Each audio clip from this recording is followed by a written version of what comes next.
Biz so'g'ishga javob bermaymiz, Ukrainaga bostandıq. Biz so'g'ishga javob bermaymiz, Ukrainaga bostandıq.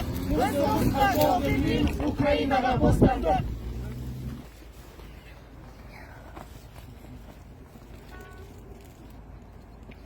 Biz Ресейді агрессор деп санаймыз және Украинаға бостандықты тілейміз. Қазақстан не істеу керек деп ойлайсыз? Қазіргі жағдайда Қазақстан мысалы бейтарап позиция ұстанып отыр, иә? Сіздер қалай ойлайсыздар, не істеу керек?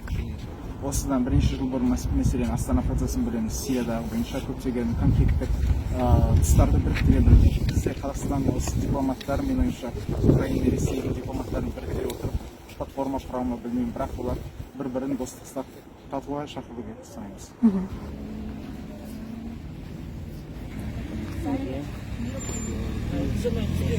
Басыл шығып бізге жаңа қолдауын білдірді.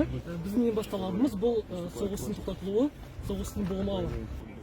Біз бұнымен келіскіміз келмейді, бұны қабылдағымыз келмейді. Енді мен түсінемін, қазақстандықтардың көбі бұнымен келіспейді, бірақ өзін жаңағы мысалы қаңтар жағдайынан кейін, оқиғасынан кейін, онда адамдарда түсініспеушілік бар, бұл тұр. Мен мысалы жеке бүгін осылай шыққаным, бұл сезімдерімді білдіру, өзімнің қолдауымды білдіру. Себебі үйде отырып, шынымен жаңалықтарды оқу өте қиын. Biz Ukrainani qo'llaymiz. Biz Ukrainani qo'llaymiz. Biz Ukrainani qo'llaymiz. Добрый день, молодые люди.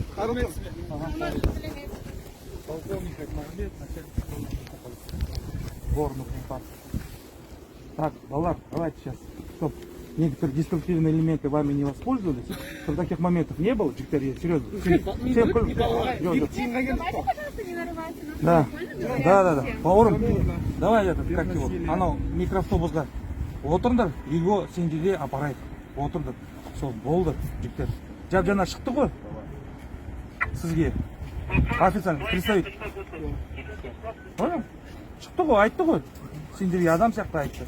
Все, давайте адам сияқты. Үйге апарайық мына микроавтобус, тем более акиматында микроавтобусы тұр. Соны үйге апарайық. Үйге барыңдар жігіттер. Болды.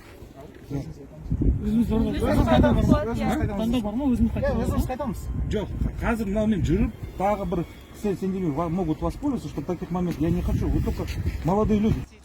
Хотела бы напомнить, что на организаторов и участников несанкционированных мероприятий предусмотрена уголовная и административная ответственность.